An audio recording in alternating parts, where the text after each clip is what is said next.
إن الحمد لله نحمده ونستعينه ونستغفره ونعوذ بالله من شرور أنفسنا ومن سيئات أعمالنا من يهده الله فلا مضل له ومن يضلل فلا هادي له أشهد أن لا إله إلا الله وحده لا شريك له وأشهد أن محمدا عبده ورسوله يا أيها الذين آمنوا اتقوا الله حق تقاته ولا تموتن إلا وأنتم مسلمون يا أيها الناس اتقوا ربكم الذي خلقكم من نفس واحدة وخلق منها زوجها وبث منهما رجالا كثيرا ونساء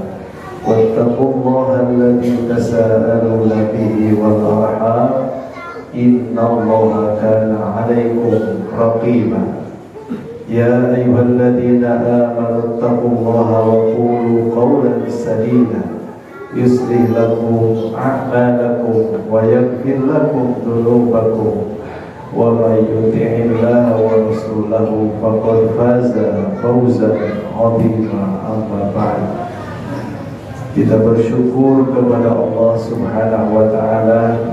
Alhamdulillah atas izin putra hidayah dan taufiknya, siang Jumat kali ini Allah berkenan mempertemukan kita di majlis yang mulia ini dalam keadaan sehat zahir batin, dalam keadaan sama-sama mengharap maghfirah, rahmat dan ridha Allah Subhanahu wa taala.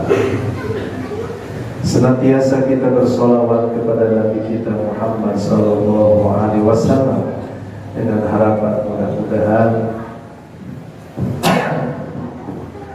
hari ini kita mendapatkan syafaat dan juga kelak mendapatkan pertolongan di hadapan Allah Subhanahu wa taala ketika semua dikumpulkan di padang mahsyar.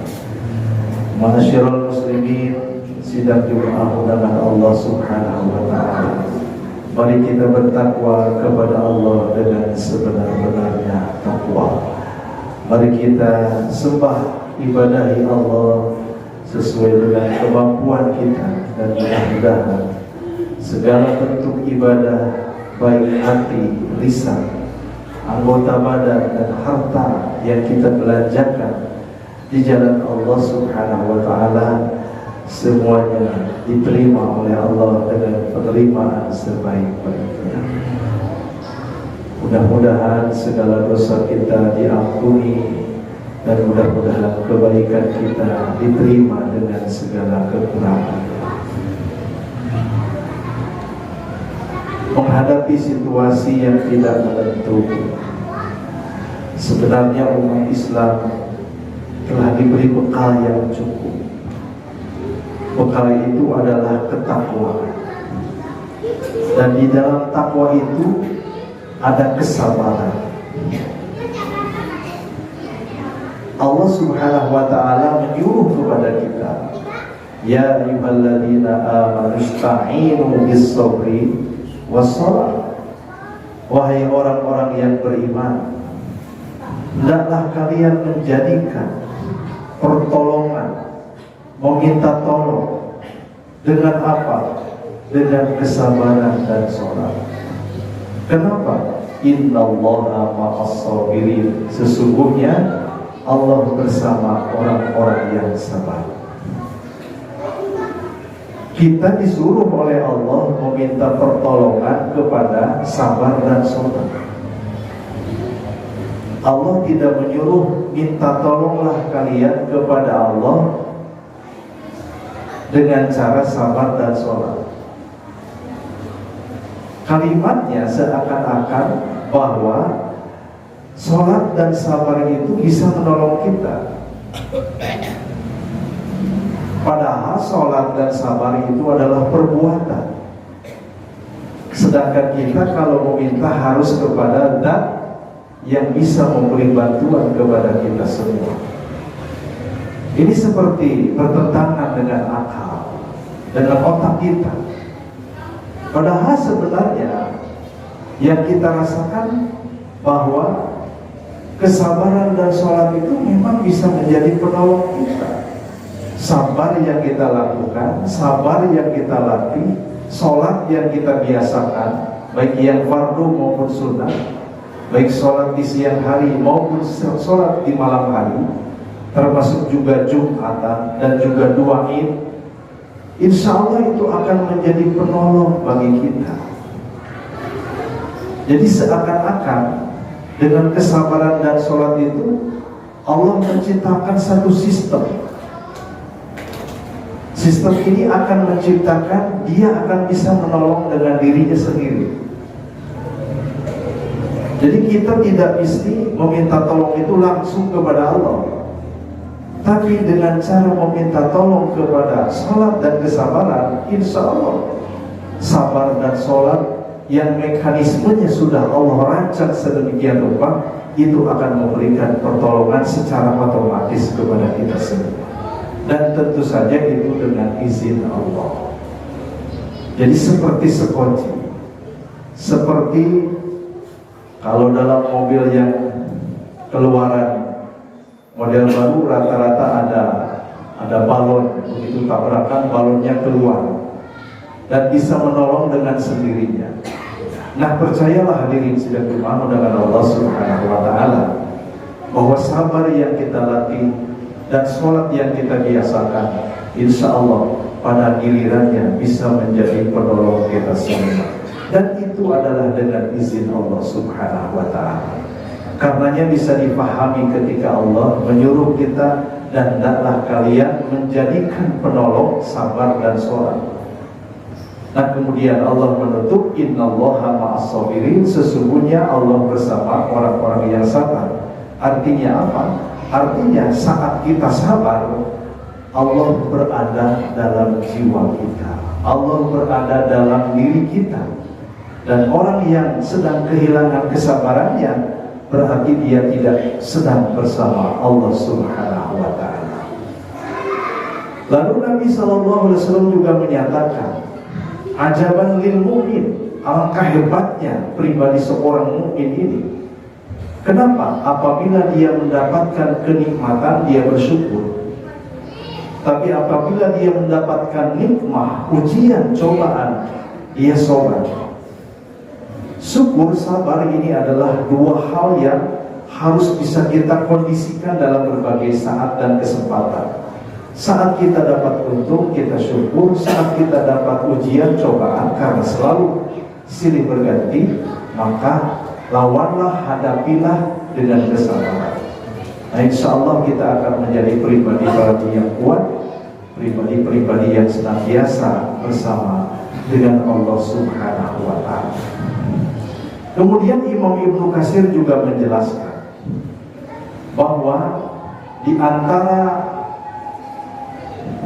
pendapat-pendapat ulama yang menjelaskan tentang kesabaran, sabar itu terdiri dari 3. Yang pertama adalah sabar saat menjauhi segala bentuk kemaksiatan dan kedurhakaan.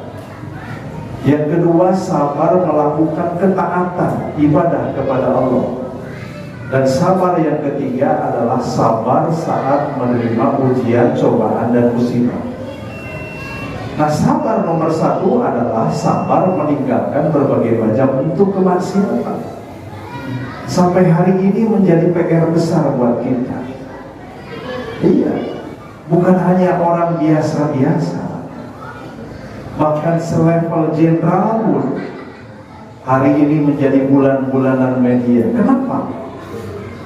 Kita belum tahu apa yang terjadi sesungguhnya, tapi paling tidak, kalaulah itu pelakunya, berarti polisi nembak polisi, polisi membunuh polisi, kemudian cara pembunuhannya pun sangat keji, sangat sadis, dan ini di luar kebiasaan. Nah, ini sedang dimaksud dengan Allah Subhanahu wa ta'ala. Kemudian ada indikasi-indikasi bahwa ternyata si polisi ini adalah bandarnya, bendaharanya judi.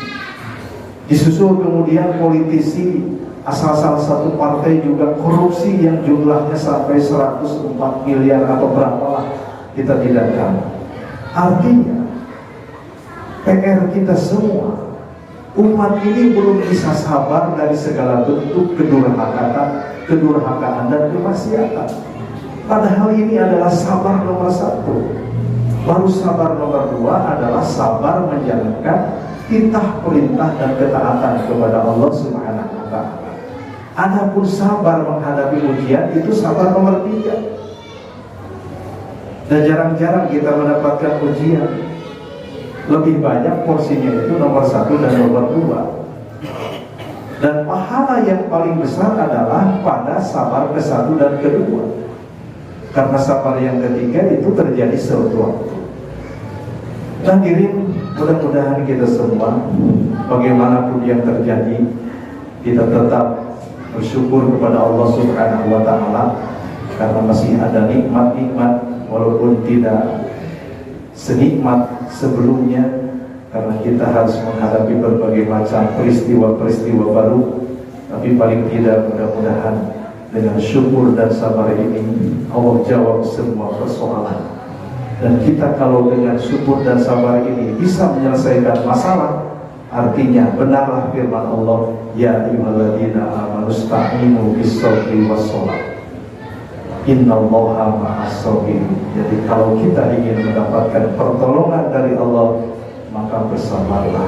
Jangan melakukan hal-hal yang tidak dikehendaki Allah, yang tidak diinginkan Allah, karena itu sama dengan mendatangkan ujian-ujian yang baru, cobaan-cobaan yang baru dari Allah Subhanahu wa Ta'ala. Kemudian Rasulullah SAW menurut beberapa kesaksian para sahabat termasuk juga keluarganya, istrinya, bahwa kana Rasulullah SAW idza hazabahu shalat. Beliau itu apabila mendapatkan satu ujian, cobaan, maka beliau itu sholat. Kenapa? Karena yakin dengan sholat pertolongan akan datang.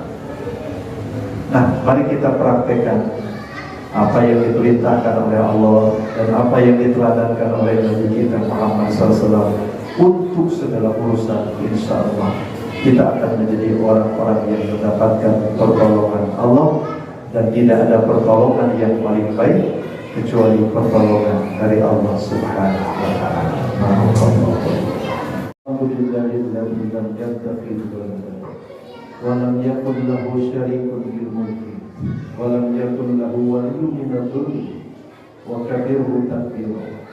Wa asyhadu an la ilaha illallah wahdahu la syarika lahu wa asyhadu anna Muhammadan abduhu wa rasuluh. Inna Allaha wa malaikatahu yusholluna 'alan nabi ya ayyuhalladzina amanu shallu 'alaihi wa sallimu taslima.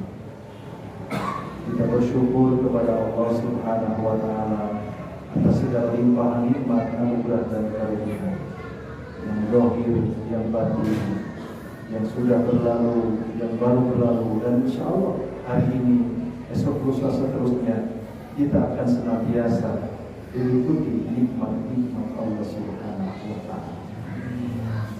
Ada satu riwayat yang menjelaskan, yang disampaikan oleh Imam Ibnu Katsir, yang merupakan asar dari alim Zainal Abidin, bahwa kelak nanti pada hari ketika Allah mengumpulkan manusia, baik yang paling awal maupun yang paling akhir, dikumpulkan. Mungkin yang dimaksud adalah mahsyar, hari pengumpulan. Lalu ada seorang penyeru yang memanggil, aina sabirun, di mana orang-orang yang sabar. Kemudian ternyata orang-orang yang sabar itu tidak acuh, tidak menjawab saya, tidak menjawab nahnu, kami, tidak. Tapi kemudian mereka berbondong-bondong. Lalu malaikat pun menjumpai mereka. Mau kemana kalian? Lalu mereka menjawab, kami akan menuju surga. menuju surga? Ya, kami akan segera menuju surga.